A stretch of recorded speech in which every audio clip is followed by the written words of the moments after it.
Principal ভার্বের আলোচনা শেষ হলো। এরই মাধ্যমে আমার প্রিন্সিপাল ভার্বের আলোচনা শেষ হয়েছে। আমরা ইতিমধ্যেই ট্রানজিটিভ এবং ইনট্রানজিটিভ এবং এর যে ধাপগুলো আছে সেই ধাপগুলো জানতে পেরেছি। প্রিয় শিক্ষার্থী, এখন আমরা খুব গুরুত্ব দিয়ে আলোচনা করব অক্সিলিয়ারি ভার্ব নিয়ে। এখন আমরা খুব গুরুত্ব দিয়ে অক্সিলিয়ারি ভার্ব নিয়ে আলোচনা করব। আমার এই মুহূর্তের টপিক অক্সিলিয়ারি ভার্বস।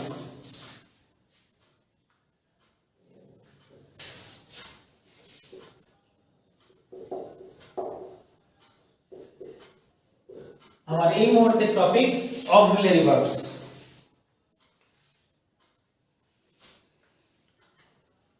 প্রিয় শিক্ষার্থীরা, আপনারা জানেন অক্সিলিয়ারি ভার্ব মূলত দুই ভাগে বিভক্ত, primary auxiliary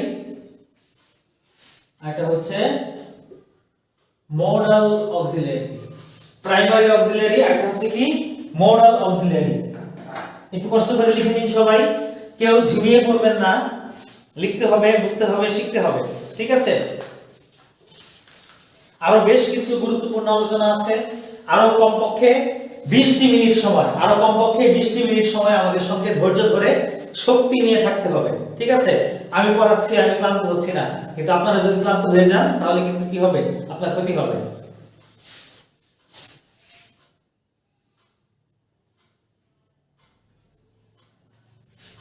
I become tired, I feel tired, এরকম।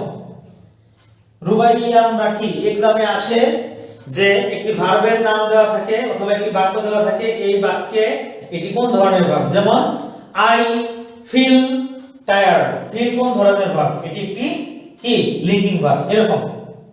আচ্ছা, সেমি অক্সিলিয়ারি কি? ওকে, পড়াবো ইনশাআল্লাহ, দুশ্চিন্তার কোনো কারণ নেই।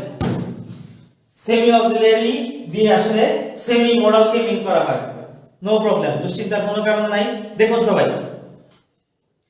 আচ্ছা প্রিয় শিক্ষার্থী, প্রথমেই আমরা আলোচনা করছি প্রাইমারি অক্সিলিয়ারি ভার্ব নিয়ে। প্রথমেই আমরা আলোচনা করছি প্রাইমারি অক্সিলিয়ারি ভার্ব নিয়ে।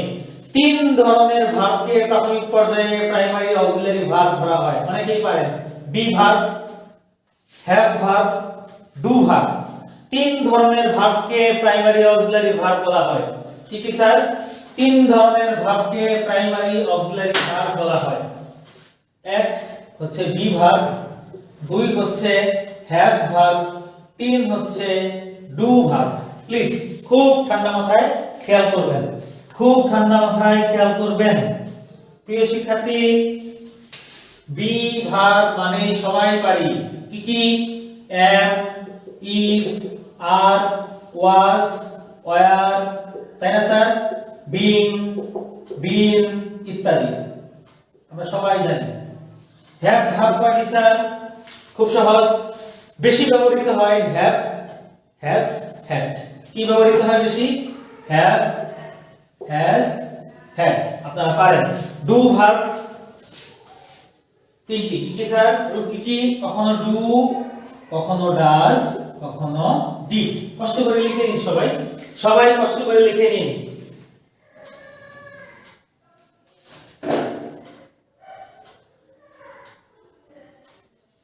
কষ্ট করে সবাই লিখে নিন প্রিয় শিক্ষার্থীরা। প্রাইমারি অক্সিলিয়ারি ভার্ব তিনটি, be verb, have verb, do verb. Be verb মানে am, is, are, was, were, being, been ইত্যাদি। হ্যাভ ভার্ব মানে কখনো হ্যাভ, কখনো হ্যাজ, কখনো হ্যাড। আর ডু ভার্ব মানে কখনো ডু, কখনো ডাজ, কখনো ডিড। কষ্ট করে লিখে নিন সবাই, লিখুন এবং আমাকে ওকে লিখুন। কষ্ট করে লিখে নিন এবং আমাকে ওকে লিখুন, কুইক।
ওকে, আশা করি সবাই লিখেছেন।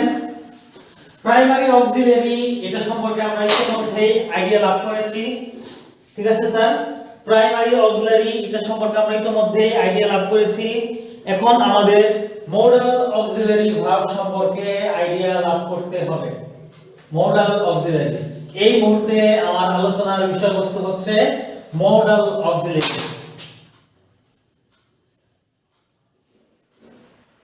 প্রিয় শিক্ষার্থী, ইতিমধ্যেই আমরা স্কুল জীবনে 12টি 10টি ক্লাস আর কলেজ জীবনে 2টি, মোট 12টি ক্লাস অতিক্রম করেছি। অনেকে অনার্স কমপ্লিট করে আরো 4টি ক্লাস, মোটামুটি 16টি ক্লাস অতিক্রম করে এসেছি। এই 16টি ক্লাসের মধ্যে আমরা সেই শুরু থেকে শেখা শুরু করেছিলাম modal auxiliary, modal auxiliary, modal auxiliary. আমরা মুখস্থ করেছি can, could, shall, should, will, would, may, might, আরো কত কি। এদেরকে মডাল অক্সিলারি ভার্ব বলা হয়। প্রিয় শিক্ষার্থীরা, কখনো কি আপনার মনে প্রশ্ন এসেছে যে এদের নাম অক্সিলারি ভার্ব না হয়ে কেন মডাল অক্সিলারি হলো? কে পারেন উত্তর দিন। আমার অতীতের কোন একটি ক্লাসে আমি কেন এর নাম মডাল অক্সিলারি হয়েছে বলেছিলাম। যে পারেন কমেন্টসে আমাকে উত্তর লিখুন, কেন এই সমস্ত অক্সিলারি ভার্বের নাম শুধু অক্সিলারি না হয়ে মডাল অক্সিলারি হয়েছে। যিনি পারেন উত্তর দিন।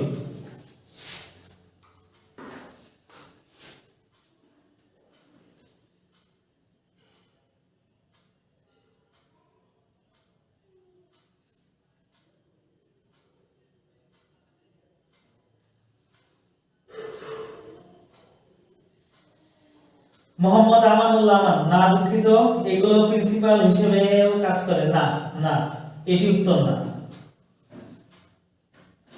যিনি পারেন একটু কষ্ট করে উত্তরটি লিখে ফেলুন। যিনি পারবেন তিনি কষ্ট করে উত্তরটি লিখে ফেলুন কমেন্টসে।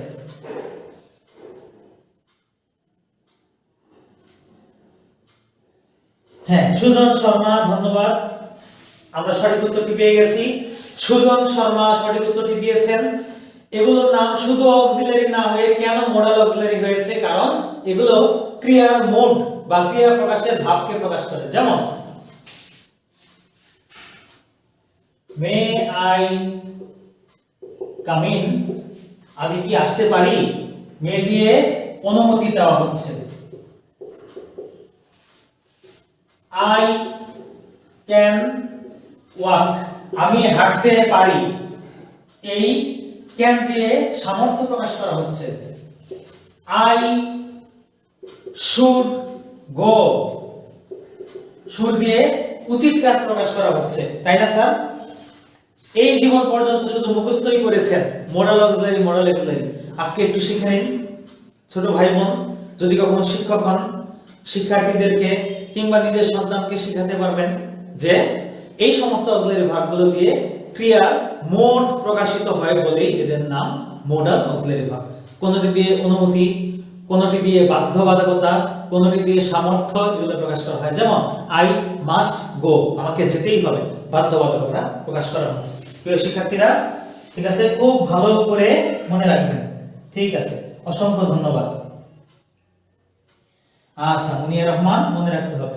ওকে, প্রিয় শিক্ষার্থীরা, মডাল অক্সিলারি ভার্বগুলো ইতোমধ্যেই আমরা চিনি। Can, could, shall, should, will, would, may, might ইত্যাদি। এছাড়াও আমাদের এক শিক্ষার্থী একটি প্রশ্ন করেছেন সেমি মডাল অক্সিলারি কি। আরো কিছু ভার্ব আপনি মাথায় রাখুন। যেমন অট টু মানে কি? উচিত। Had better, had rather. Would better, would rather. এগুলো অক্সিলারি ভার্বের মতো আচরণ করে বলে এদেরকে সেমি মডাল বলা হয়। রিপিট করছি, খুব একটা গুরুত্বপূর্ণ না, জাস্ট নামটা জেনে রাখুন। Ought to, had better, had rather. Would better, would rather. ঠিক আছে, এগুলো অক্সিলারি ভার্বের মতো আচরণ করে বলে এদেরকে সেমি মডাল নামে ডাকা হয়। এরা মডালের মতোই আচরণ করে। হ্যাড বেটার, উড রেদার, এদের বাংলা মানে হচ্ছে বরং ভালো। অট টু মানে কি? উচিত, উচিত তো বোঝায়। ঠিক আছে, এই কারণে এদেরকে সেমি মডাল বলা হয়ে থাকে। Thank you. মাহমুদা, ধন্যবাদ আপনাকেও। ওকে, প্রিয় শিক্ষার্থীরা, ইতোমধ্যেই আমরা ফিনিট ভার্বের প্রকরণগুলো কভার করতে পেরেছি। ঠিক আছে, এখন আমরা নন ফিনিট অংশে প্রবেশ করছি। প্রিয় শিক্ষার্থীরা, এই মুহূর্তে আমরা প্রবেশ করছি নন ফিনিট ভার্বে। খুব ঠান্ডা মাথায় খেয়াল করবেন, নন ফিনিট ভার্ব। খুব ঠান্ডা মাথায় খেয়াল করবেন। মাত্র 10 মিনিট সময়ের মধ্যে আমি বুঝিয়ে দেওয়ার চেষ্টা করব। 10টি মিনিট সময় চেয়ে নিলাম, আপনারা খুব মনোযোগ দিবেন।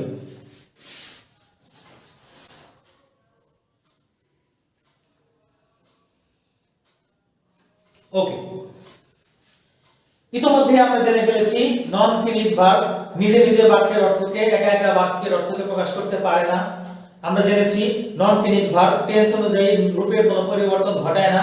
আমরা জেনেছি সাবজেক্ট এবং পার্সন অনুযায়ী নন ফিনিট ভার্বেরও রূপের কোনো পরিবর্তন হয় না। ঠিক আছে প্রিয় শিক্ষার্থীরা, নন ফিনিট ভার্ব দিয়ে বাক্যের অর্থ প্রকাশিত হয় না, টেন্সও চেনা যায় না, সাবজেক্ট এবং পার্সন অনুযায়ী এর রূপের কোনো পরিবর্তন হয় না। বাংলায় বলা হয় অসমাপিকা ক্রিয়া, ইংরেজিতে নন ফিনিট ভার্ব। ওকে, নন ফিনিট ভার্ব স্যার তিনটি। খুব ঠান্ডা মাথায় খেয়াল করবেন, নন ফিনিট ভার্ব 1 2 3টি। আমরা শুরুতেই ছকে লিখেছিলাম, এখন আবার মুখে উচ্চারণ করছি। Infinitive, gerund, participle. Infinitive, gerund, participle. ওকে,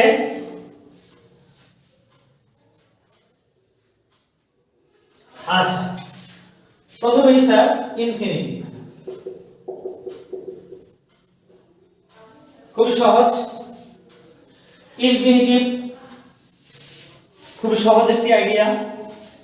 সিম্পলি আপনি মনে রাখবেন, প্রিয় শিক্ষার্থীরা, সিম্পলি আপনি মনে রাখবেন, টু এর পরে যদি ভার্বের বেস ফর্ম ব্যবহৃত হয় সেটি হচ্ছে কি ইনফিনিটিভ।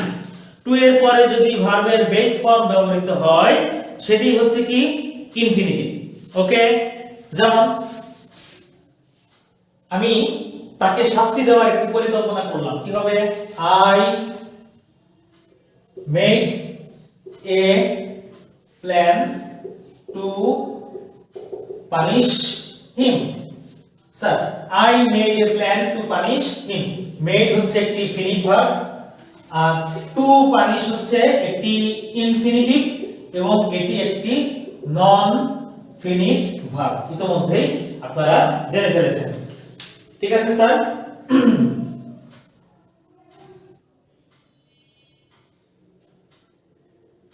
ওকে।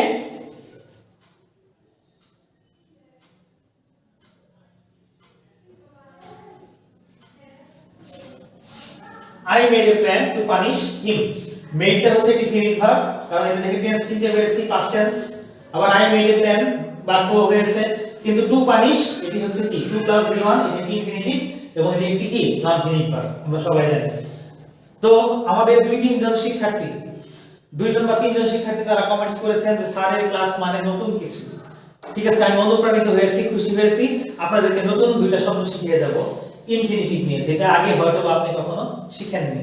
খুব মনোযোগ দিবেন।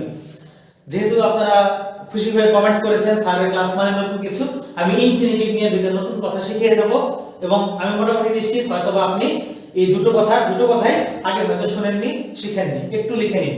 ওকে, খুশি হয়েছি আমি। ইনফিনিটিভ বলতে অনেক শিক্ষকও শুধুমাত্র এইটুকুই বোঝে যে 2 + v1 কে ইনফিনিটিভ বলে। ইনফিনিটিভের আরো দুটো রূপ আছে, লিখে নিন। Number 1, bare infinitive. Bare infinitive, BARE, bare infinitive. ঠিক আছে স্যার, বেয়ার মানে কি স্যার? শূন্য। বেয়ার মানে শূন্য বা নাই। বেয়ার ইনফিনিটিভ মানে 2 + v1 এর পরিবর্তে শুধু v1 বসবে। লিখে নিন, বেয়ার ইনফিনিটিভ মানে কি 2 + v1 এর পরিবর্তে শুধুমাত্র v1 বসবে, টু আর বসবে না। ঠিক আছে, একটু আগে পজিটিভ ভার্ব করতে গিয়ে আমরা পড়েছিলাম, একটি উদাহরণ লিখেছিলাম। পজিটিভ ভার্ব করতে গিয়ে একটি উদাহরণ লিখেছিলাম, I helped him do the work. I helped him do the work. কিংবা I made the students understand. দেখুন তো প্রিয় শিক্ষার্থীরা, এই যে পজিটিভ ভার্ব হেল্প, এই যে এখানে V1, এই যে পজিটিভ ভার্ব মেড, এই যে বেয়ার ইনফিনিটিভ V1। স্যার তাহলে কি শিখলাম? লেট, মেড, হেল্প, তিনটি লেখা আছে আপনার খাতায়। লেট, মেড, হেল্প, এই তিনটি ভার্ব থাকলে আপনি 2 প্লাস V1 ব্যবহার না করে শুধুমাত্র V1 ব্যবহার করেন, তাই এর নাম কি ব্যাকরণের ভাষায় বেয়ার ইনফিনিটিভ।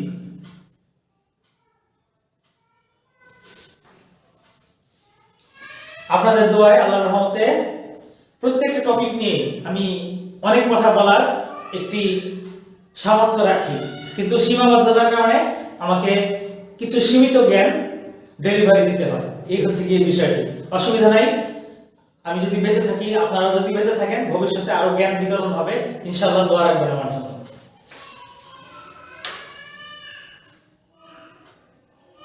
রাফিয়া রায়হান, আরেকবার বলবো? ওকে, খুব সহজ।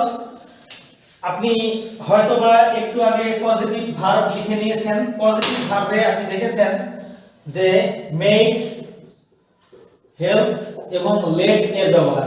মেক, হেল্প এবং লেট এর পর একটি অবজেক্ট থাকে, তারপর সিম্পলি কি হয়? V1 হয়। ঠিক আছে, অর্থাৎ বাড়তি কোনো টু যুক্ত হয় না, বাড়তি কোনো টু যুক্ত হয় না।